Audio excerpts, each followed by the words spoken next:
sipag lang, hayaan mo silang sa'yo'y humahadlang. Yo, what's up mga kabutingting? Yan good day po sa ating lahat mga kabutingting at welcome back sa ating munting channel. Yan mayroon ako ditong home service na twin tub washing machine. Ang brand ay Panasonic 10.5 kilograms Aquamatic Plus. Yan, ang problema nila nito mga kabutingting ay umaandar naman ito pero maingay, para siyang may nagkakayod ng bakal. So, bago ko ito umpisahan mga kabutingting ay disclaimer lang. Lahat po ng video na ina-upload ko sa aking YouTube channel ay based lang po sa aking experience at hindi ako dito nagmamagaling. So, yan. Bali ito ay tawag lang ito kagabi mga kabutingting. Yan, saksak natin itong power cord para malaman natin kung ano yung sinasabi nilang parang nagkakayod ng bakal. Yan ikutin natin yung wash timer. Ayan napakaingay. Pwedeng busing yan pag mga ganyan mga kabutingting. Ayan so tanggalin ko muna ito, tapos papaandarin natin ulit mamaya para makita nyo kung ano yung pinaka problema nya. So tanggalin ko lang yung tornilyo.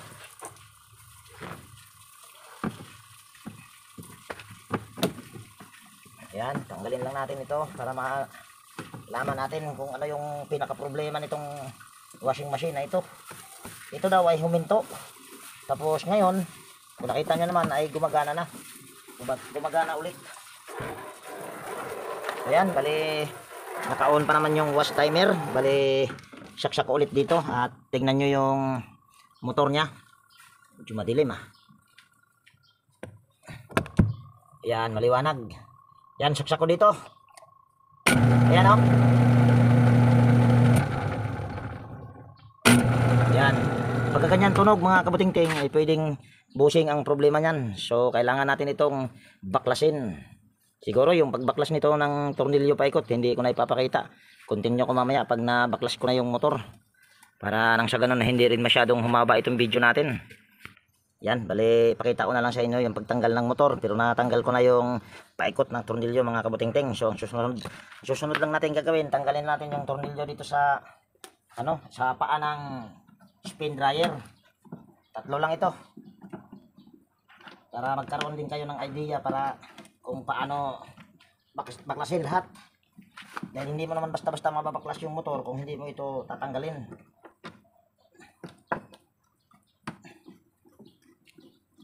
Dalawang suspect ko nito mga kabutingting, pwedeng busing, pwede rin yung lock sa busing ay natanggal o nabiyak ba.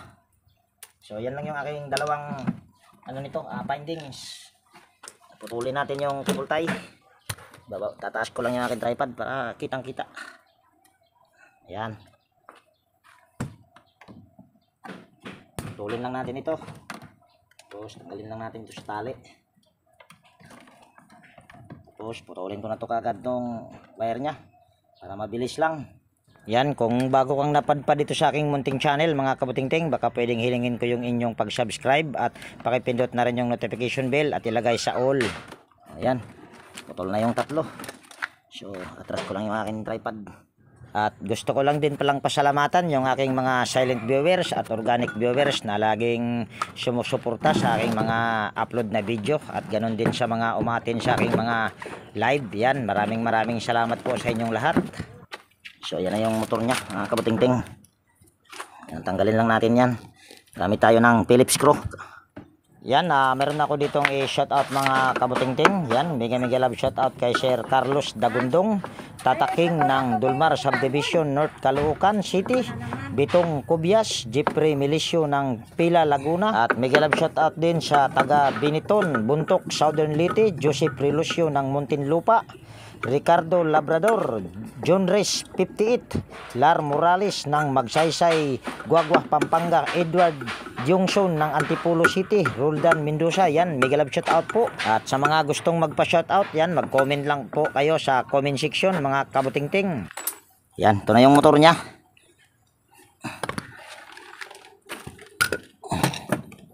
Ayos ko lang yung aking tripod para kitang-kita sa mata. Lipat ko dito sa kabila. Kuha lang muna ako ng gamit natin para matanggal natin ito. Ayan, meron ako itong kandang gamit. So ilagay ko muna yan dyan sa karton.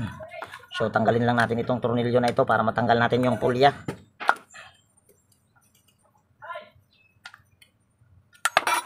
Ayan. Sunod, gagamit tayo ng vice grip na mayroong nakaipit na concrete nail. Kaso hahanap muna ako ng concrete nail dito.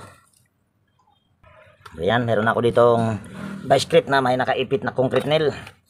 Uugain lang daw kaya muna natin ito. Parang may uga, konti lang yung uga niya. Try natin itong tignan or baklasin.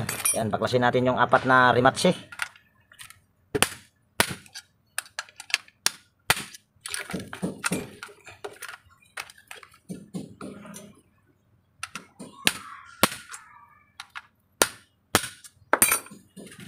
Ayan.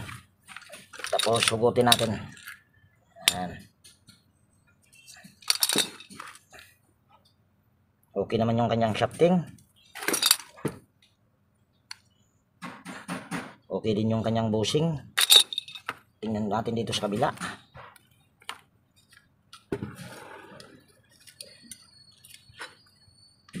Yan lang, parang gumagalaw mga kabuting-ting yung kanyang bushing.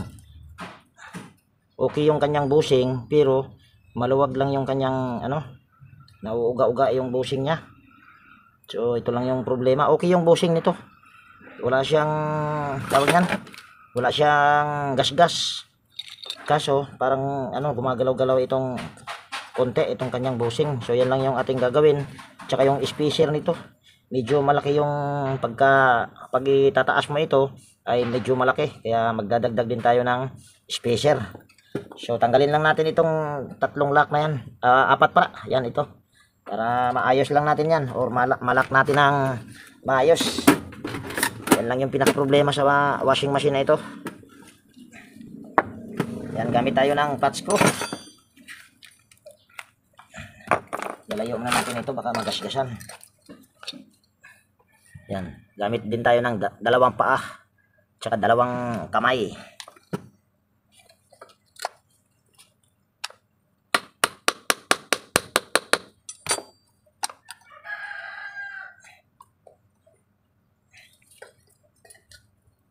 At kailangan mga kabuting-ting ay dahan-dahanin nyo lang yung lock nito dahil baka mamaya maputol. Yun ang ingatan, na wag maputol yung lock nya, dahil pag naputol yung lock, nako, mahirapan tayo nito. Mahirapan tayo sa pagbalik.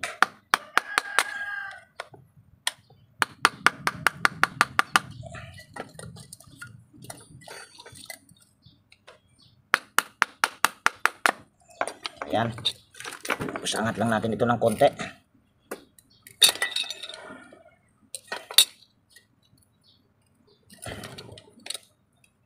Ayan.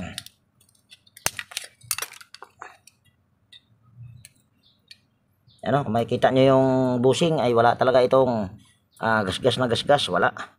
Kung sabaga hindi lang maayos yung pagkano, kung sabaga lumuwag. So madali lang itong gawin pag mga ganito. Gagawin mo lang ay ito, pupupukin mo lang ito paikot para ma-lock siya ng maayos. Ayan, pwede na yan. Balik lang natin.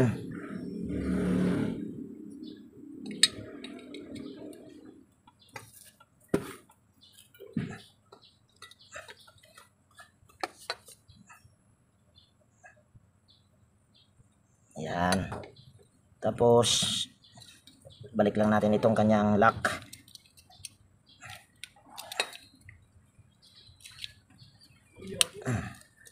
Kung sa bagay yung lock lang ang lumuwag nito mga kabuting-ting, kaya siya maingay. Tapos yung kanyang spacer ay napakalaki. Ayan. Tapos balik din natin ito. Ito, pwede naman itong hindi ibalik. Ito. Pero balik na lang natin.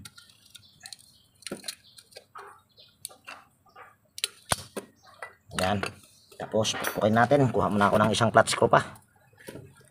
Ayan. Meron na ako dito ang flat screw. Bilog kasi yung flat screw na yun, kaya dudulas lang yan pag pupukpukin natin.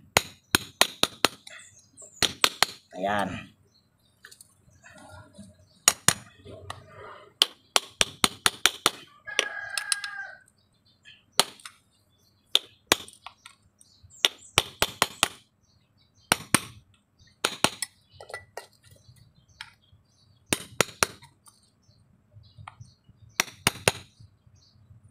Ngayon sa kay makalimot ko og ang ipos, makalimot kong play.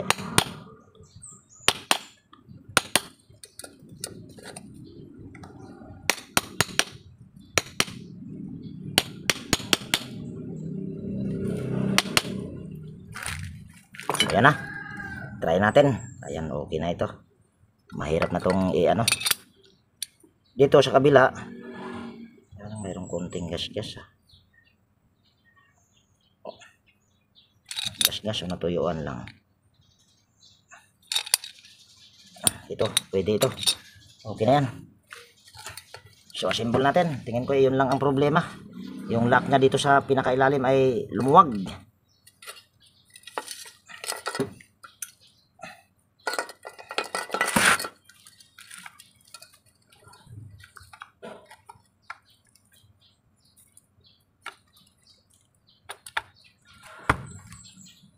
Yan, hahanap lang ako ng spacer mga kabutingting dahil malaki ang uga nito. Yan, papakita ko sa inyo na malaki ang uga ha. Yan, langisan muna natin ito. Tapos pasok natin. Kaso dahil lang ha. Tabingi yung kanyang shafting. Kaya gaganituhin muna natin. Yan, ganyan lang muna natin. Tapos tatanggalin din natin yan. O yan, okay na yan. Tapos hugutin natin. Tapos babalik ta rin natin ito. Hindi tayo mahirapan.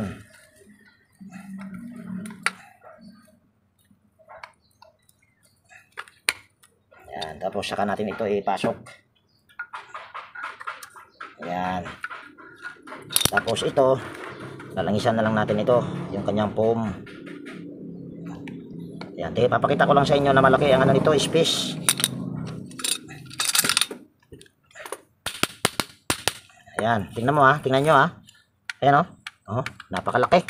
Kaya kailangan natin magdagdag ng spacer. So, pag nagdagdag ka ng spacer, dapat dito ang pagdagdag nyan. So, hahanap lang ako ng spacer kung mayroon ba akong mahanap. Yan, mayroon ako ditong washer lang yung aking nahanap. Wala akong spacer na panglagay dito. So gagawin ko lang dyan ay tatanggalin ko muna ito. Tapos tanggalin ko itong spacer na ito. Yan, tanggalin ko yan. Tapos dito ko to ilalagay itong itong washer. Yan, tapos saka ko to ilalagay.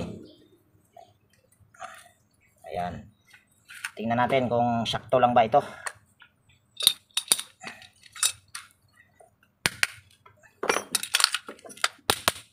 Yan, tignan natin. Yatang sumubra naman din. Tanggalin natin yung isa, yung manipis. Tanggalin natin.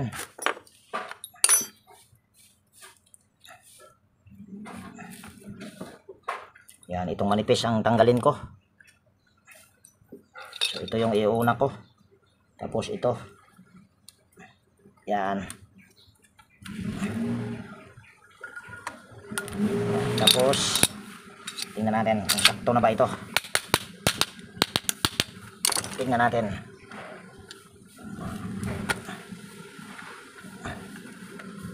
Ako, yatang hindi maganda. Tanggal kabit tayo ah. Lalagay ko na lang 'yon. Okay lang kung wala na lang mahila kaysa ganito malaki.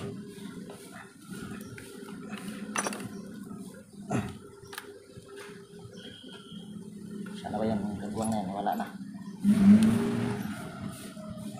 Ayan ito. Paplat ko lang ito.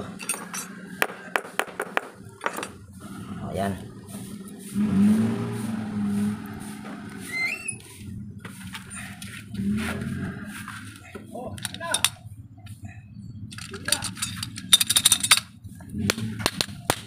Tingnan natin. Okay na ito mga kabutingting. Yan o. Mayroong nahila kunti. Kaya lang siguro wala tayong nahila kunti dahil hindi flat. Kaya ang ito okay na ito. Dan balik natin ito. Apat na rimatsi. Yatang mataas ah. Yan, balik natin. Malaki itong motor na ito mga kabuting-ting.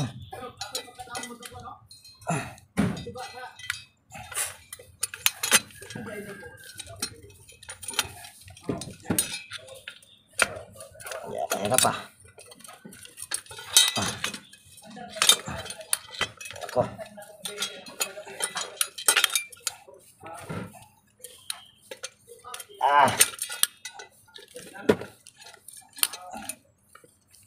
Mukhang ayaw ay pumasok ah. Hirap, malaki kasing motor ito, mabigat. Ayan. Pumasok din. Yan, ibabalik ko lang yung 4 na rematch eh. At wala pa pala akong punsol. Yan, sandali lang, kukuha na ako punsol. Ayan, meron ako ditong pang punsol. So ibalik lang natin yung 4 na rematch eh.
Ayan, balik na natin yung 4 na rematch.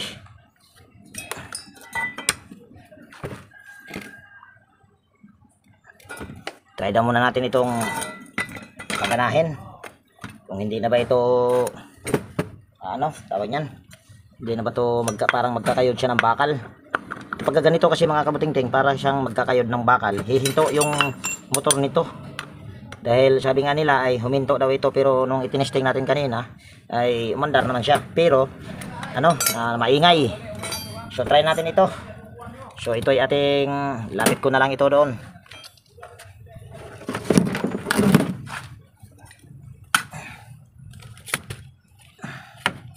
So wawirings lang natin. May nanimaho ya. Bahong siya. Yan, ito ay ating balatan. Tapos ikabit natin doon sa wirings. So baga tingnan muna natin dito kung maayos na ba yung tunog ng motor na ito.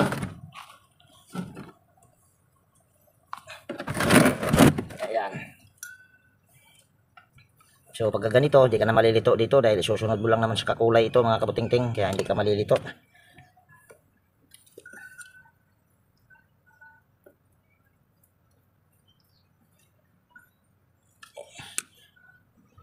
Bukahin lang natin ito or palakihin natin yung butas.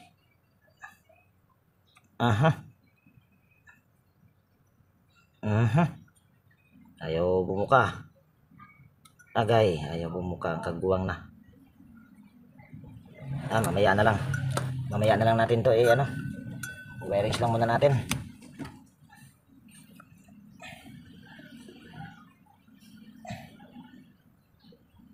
Ayan.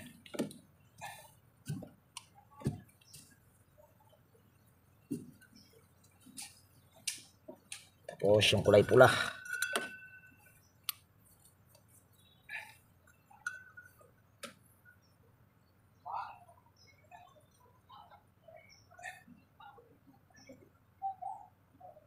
Ayan.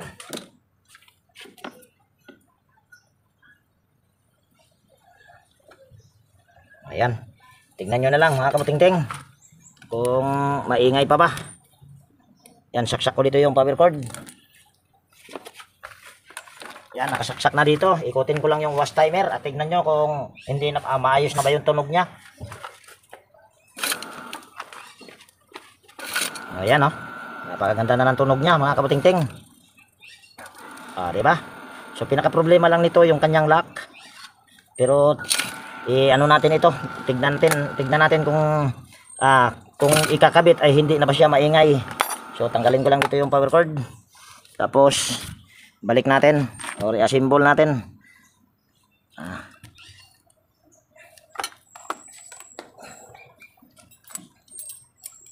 Kain putol ang lock na luag ra. Yan, ito ay ating kabit.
Yan.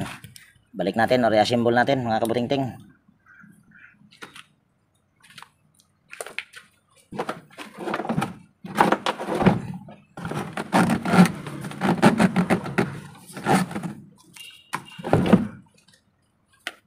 Lalangisan din pala muna natin yung kanyang basket, yung ihi ng basket para swabing-swabe yung tunog. Yan. Pag umikot ay hindi siya maingay. Okay naman yung dryer mo. Oh. Yan, ito yung ating ayos. Tornilyo lang natin yung tatlong paa sa dryer.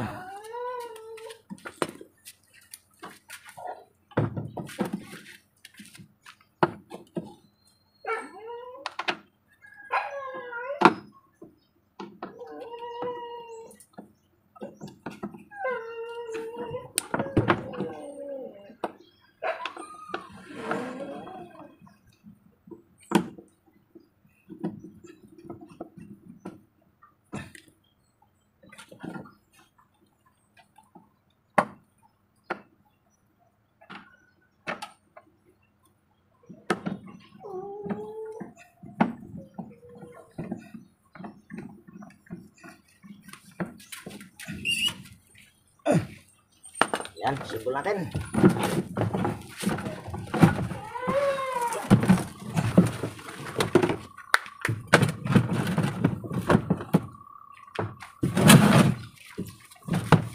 Nako, hindi pumasok.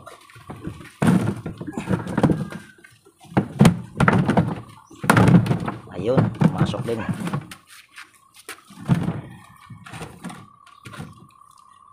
Yan, tornilyo muna natin yan sa ikot mga kabutingting.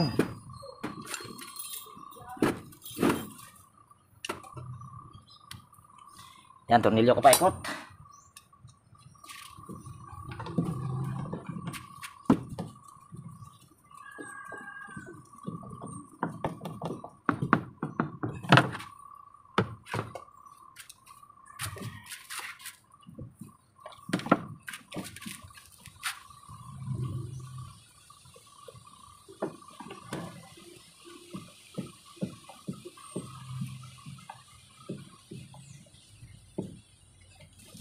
Yan. Yan yung pagtornilyo doon sa dalawang gilid. Di ko na ipapakita. Ganon din doon sa dalawa sa harap. So yan. Bali magwa-wirings na tayo mga kabutingting.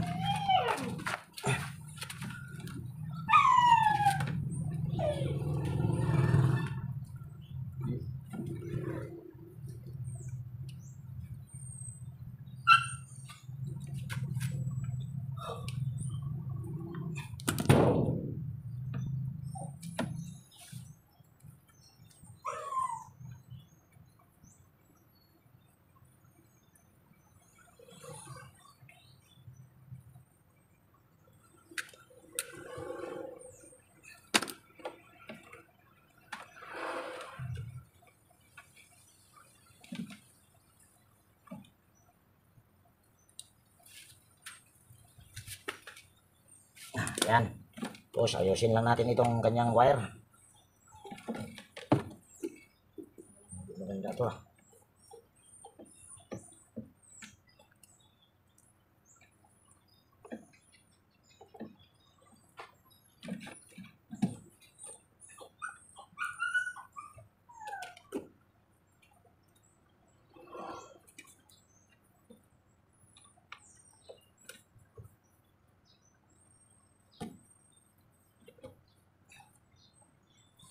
Tali lang natin yan ng cable tie mga kabuting-ting.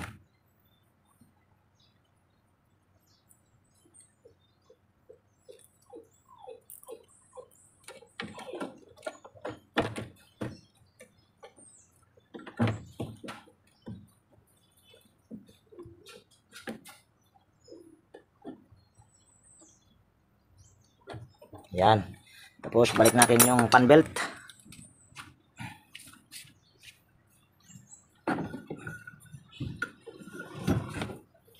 Yan. Saksak ko dito yung power cord. Yan, nakasaksak na. Tapos ikutin ko lang dito yung wash timer. Tingnan nyo kung maingay pa ba. Yan. Yan. Ayan, napakaganda na ng tunog mga kabuting-ting. Ayan, kung nakikita nyo ay napakaganda na ng tunog. Hindi katulad kanina na para siyang nagkakayod ng bato. Pagka ganito kasi yung mga kabuting-ting, pagka hindi mo siya ipaparepair, ang mangyayari niyan ay hihinto yan siya pag uminit, katulad nung kwento sa akin ng may-ari. Ito yung may-ari si Sir. Pangalan nila, Sir? Julie, boss. Ha? Julie. Julie? Julie. Julie? Yan, bungol-bungol man. Julie naman yung kabuang. So Julie, yan, shout out sa'yo, Sir. Salamat sa inyong tiwala at sa inyong pag-chat kagabi. So kung naririnig nyo ay okay na mga kabuting-ting. So yun lang yung pinaka problema, yung kanyang lock ay lumuwag, kaya yung bushing luluwag talaga yun pag pagka lumuwag yung kanyang lock. Suspitsya ko nga nito ay akala ko bushing at saka yung lock. Mayroon nga akong nakahanda na minsan kasi ito ay napuputol dito or nabibiyak. Minsan yan, marami na ako na-encounter na mga ganyan, kaya mayroon akong mga dalang lagi na reserba sa lock. So ito ay okay na mga kabuting-ting. So dito ko na rin tapusin yung video natin sa araw na ito. At kung nagustuhan nyo itong video na ito mga kabuting-ting, baka pwedeng palike at pakishare. At higit sa lahat, kung bago kang napadpad dito sa aking munting channel, baka pwedeng hilingin ko na rin yung inyong pag-subscribe at pakipindot na rin yung notification bell at ilagay sa all para ma-notify ka pag mayroon akong mga bagong i-upload na video. So yan, laging nag-iwan sa inyo, nang ingat tayo palagi at God bless po sa ating lahat mga kabuting-ting. At yung pagtakip nito ay hindi ko na ibabahagi, lahat naman ay okay naman na ito. So try din natin yung dryer. Ayan o, umuuga-uga. So ibig sabihin okay yung dryer. At dito papasilip natin. Ayan o, gumagana. So ayan, bye bye na mga kabuting-ting. Hanggang sa muli kung mga upload na video.